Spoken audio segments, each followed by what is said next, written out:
सुप्रभात बच्चों, श्रीजी विद्यालय परिवार की ऑनलाइन कक्षा में आप सभी का स्वागत है। बच्चों, वैसे तो सर्दी की ऋतु आने वाली है, लेकिन आज हम प्रस्तुत पाठ जो पढ़ेंगे, पाठ 10 ऋतुराज वसंत के बारे में पढ़ेंगे।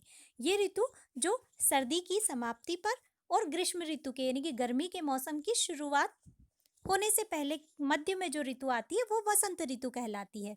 अब इसे ऋतुओं का राजा क्यों कहा जाता है बच्चों? वो इसलिए कहा जाता है कि ये सबसे खूबसूरत मौसम होता है, जहाँ ना अधिक सर्दी होती है ना गर्मी होती है। प्रकृति भी नए नए पत्तों फूलों से अपना श्रृंगार करती है। हर तरफ जो है खुशनुमा माहौल प्रकृति में होता है। एक नई ऊर्जा जो है मनुष्य के कार्य करने में होती है, इसलिए इसे ऋतुओं का राजा या ऋतुराज वसंत कहा जाता है। उसके बाद उपसर्ग। उपसर्ग मतलब वे शब्दांश जो किसी भी शब्द के आगे जुड़कर उसके अर्थ में परिवर्तन या विशेषता ला देते हैं। बच्चों, अब जैसे जो उपसर्ग है वो ऐसा नहीं है कि शब्द से तात्पर्य है कि केवल स्त्रीलिंग पुल्लिंग या संज्ञा शब्दों के साथ ही जुड़ते हैं। उपसर्ग धातुओं के साथ भी जुड़ते हैं और उनके भी अर्थ में परिवर्तन और विशेषता ला देते हैं। जैसे प्रस्तुत पाठ में जो हम उपसर्ग पढ़ रहे हैं वो क्रियाओं के साथ यानी कि धातुओं के साथ जुड़ने वाले उपसर्गों का अध्ययन हम प्रस्तुत पाठ के अंदर करेंगे। तो बच्चों देखो, ऋतुराज वसंत उपसर्गा वे शब्दांश जो शब्द या धातु से पूर्व पूर्व मतलब पहले लगकर,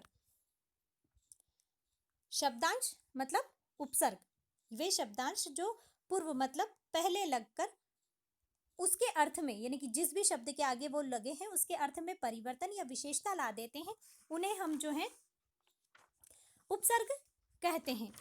इनका स्वतंत्र रूप से प्रयोग नहीं होता, यानी कि अगर हम स्वतंत्र रूप से चाहें तो आ अनु निर इनका उपयोग नहीं कर सकते। इनका अर्थ होते हुए भी हम इनका वाक्यों में प्रयोग नहीं कर सकते। तो जिनका स्वतंत्र प्रयोग नहीं होता उन्हें हम उपसर्ग कहते हैं। लेकिन जब भी किसी शब्द के धातु के पूर्व में लगेंगे तो उसके अर्थ में परिवर्तन और विशेषता ला देते हैं। जैसे बच्चों, सबसे पहले आप गम धातु से ही देखो। गम का अर्थ होता है जाना, है ना। लेकिन जैसे इसमें आ उपसर्ग लगा तो बिल्कुल विपरीत अर्थ बन गया, उल्टा अर्थ बन गया, आना। आगम रूप बना, अर्थ हो गया आना। फिर इसी तरीके से अगर हम इसी गम धातु के अंदर निर उपसर्ग लगाते हैं तो निर्गम यानी कि निकलना। फिर अगर अनु उपसर्ग लगता है, देखो बच्चों धातु वही है लेकिन विभिन्न प्रकार के उपसर्ग लगने से विभिन्न और विशेष अर्थ हमारे सामने आ रहे हैं एक ही धातु के। तो अनु उपसर्ग लगते ही बन गया अनुगम यानी कि पीछे चलना या पीछे जाना। उसके बाद औ उपसर्ग लगा गम धातु में तो अवगम शब्द अवगम धातु रूप बना, जिसका अर्थ हो गया जानना सीखना। तो इस प्रकार से जो है उपसर्ग वे शब्दांश होते हैं जो किसी भी शब्द के या धातु के आगे जुड़कर उसके अर्थ में परिवर्तन ला देते हैं। सबसे पहले हम अनु उपसर्ग के बारे में पढ़ेंगे, जिसका अर्थ होता है पीछे चलना। जैसे आ प्लस गम अनुगम मतलब पीछे चलना। जैसे बालह अंबाम अनुगच्छति, बालक माता के पीछे जाता है या चलता है। छात्राः अध्यापकम अनुगच्छन्ति, विद्यार्थी, छात्राः मतलब विद्यार्थी, अध्यापकम मतलब अध्यापक के, अनुगच्छन्ति मतलब पीछे चलते हैं यानी कि उनकी बातों का अनुसरण करते हैं। उसके बाद अनु उपसर्ग, लेकिन धातु क्या है? क्री धातु। क्री धातु में लगता है, वैसे क्री धातु का अर्थ होता है करना, और अनु उपसर्ग लगते ही अनुकर रूप बना, जिसका अर्थ क्या हो गया? नकल करना। अनुकर मतलब नकल करना। जैसे पुत्र जनकम अनुकरति, पुत्र जो होता है वो हमेशा पिता की नकल उतारता है, यानी कि बच्चे जो घर में हो बड़ों को देखते हैं वैसा ही करते हैं तो उनकी नकल उतारते हैं। फिर वानरः बालकम अनुकरोति, आपने बंदर को देखा होगा, जब भी आप बंदर के सामने जाते हो उसे चिढ़ाते हो तो वो क्या करता है? जैसा आप करते हो वो वैसा ही करता है, यानी कि आपकी नकल उतारता है। तो बंदर बालक की नकल करता है। फिर उसके बाद अनु प्लस भू यानी कि यही अनु उपसर्ग जो है वो भू धातु के अंदर लगा तो अर्थ बन गया अनुभव। जैसे पुत्रम दृष्टवा माता सुखम अनुभवती, पुत्र को देखकर माँ जो है वो सुख का अनुभव करती है। फिर जनः पर्वतेषु सुखम अनुभवती, लोग जो है वो पर्वतीय स्थलों पर जाकर सुख का अनुभव करते हैं, यानी कि वेकेशन में सभी जाते हैं ना पर्वतीय स्थलों पर घूमने। फिर अनु प्लस नी धातु का अर्थ हो जाता है ले जाना, लेकिन अनु उपसर्ग लगा तो अनुनय यानी कि अनुनय करना। अनुनय का अर्थ होता है प्रार्थना करना। जैसे आपको शब्द दे रखा है भक्तः देवम अनुनयति, भक्त जो है वो ईश्वर से अनुनय करता है, विनय करता है, प्रार्थना करता है। चोरः सैनिकम अनुनयति, चोर जब पकड़ा जाता है तो वो सैनिक से, पुलिस से अनुनय करता है कि भाई मुझे माफ कर दो, मैंने कुछ नहीं किया, करता है ना इस तरीके से प्रार्थना करना, अनुनय करना। तो अनुनयति मतलब प्रार्थना करना। फिर अनु उपसर्ग श्री धातु के अंदर लगा, जिसका रूप सर से बनते हैं, तो भी इसका अर्थ बनेगा अनुसरती, मतलब पीछे चलना। जैसे सीता रामम अनुसरती, सीता जो है वो राम के पीछे चलती है। विद्वानः ज्ञानम अनुसरती, विद्वान व्यक्ति, ज्ञानी व्यक्ति जो होता है वो अभी हमेशा ज्ञान के पीछे चलता है, यानी कि ज्ञान के रास्ते पर चलता है।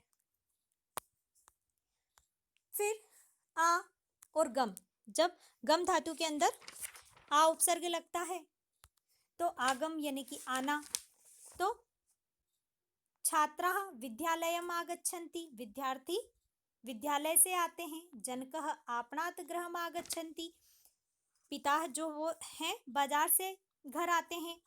फिर उसके बाद आ प्लस नी, आने।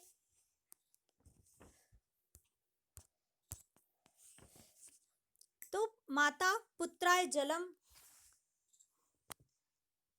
आनयति, माता पुत्र के लिए जल लाती है। सूर्य प्रकाशम आनयति, सूर्य जो है प्रकाश लाता है। जब भी सूर्य उदय होता है तो क्या होता है, प्रकृति में चारों ओर जो है प्रकाश फैल जाता है, उजाला फैल जाता है। फिर उत उपसर्ग है, उत उपसर्ग में स्था धातु के साथ लगा तो उठना अर्थ बन गया। वैसे तिष्ठ का अर्थ होता है बैठना, तो यह उठ जाना। तो देख, जैसे रमा अध्यापिकाम दृष्टवा उत्तिष्ठति, रमा जो है वो अध्यापिका को देखकर, दृष्टवा मतलब देखकर, उत्तिष्ठति मतलब उठ जाती है, खड़ी हो जाती है। लोलुप, लोलुप मतलब होता है लालची व्यक्ति। धनम दृष्टवा, धन को देखकर, उत्तिष्ठति यानी कि खड़ा हो जाता है, यानी कि लालची व्यक्ति को जहां भी धन दिखता है वो उसको पाने के लिए तटस्थ हो जाता, तैयार हो जाता है। फिर उत प्लस पत, पत का अर्थ होता है गिरना, टू फॉल। लेकिन जैसे उत उपसर्ग लगा तो उत्पत मतलब उड़ना, और उड़ते हैं तो क्या होते हैं, ऊंचाई की ओर जाते हैं। तो वायुयानम आकाशे उत्पतति, वायुयान आकाश में उड़ता है। आकाशे खगा उत्पतंती, पक्षी आकाश में उड़ते हैं। फिर उत प्लस ह्री, ह्री धातु जैसे जिसका अर्थ हरण करना होता है, हर से रूप बनते हैं, लेकिन उत उपसर्ग लगते ही इसमें जो है उद्धार करने के अर्थ में प्रयोग में लाई जाती है। ज्ञानम जनान उद्धरती, यानी कि ज्ञान से लोगों का उद्धार होता है, भला होता है। फिर ईश्वर भक्तान उद्धरती, ईश्वर हमेशा अपने भक्त का जो है उद्धार करते हैं, उसका भला करते हैं। अव उपसर्ग, अव और तर धातु, वैसे त्रि का अर्थ रूप तर से बनते हैं और इसका अर्थ होता है तैरना, लेकिन जैसे अव उपसर्ग लगा तो अवतर रूप बना, जिसका अर्थ होता है उतरना। जैसे वायुयानम धरायाम अवतरती, वायुयान हवाई जहाज जो है वो धरती पर उतरता है। चंद्र किरणा यानी कि चंद्रमा की किरणें, चंद्रमा की रोशनी, चांदनी। आकाशात, आकाश से। अवतरंती मतलब उतरती है, जमीन पर आती हैं। फिर अव प्लस सद, अवसद मतलब दुखी होना। जैसे रुग्ण पीड़या अवसदति, जो रोगी व्यक्ति होता है वो पीड़ा से दुखी होता है। अनुत्तीर्ण छात्र अवसदति, अनुत्तीर्ण जो फेल विद्यार्थी होता है वो दुखी होता है।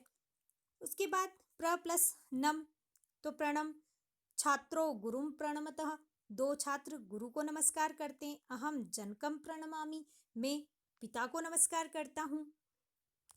फिर प्र प्लस विश, तो प्रवेश करना अर्थ में प्रयोग में लाया जाता है।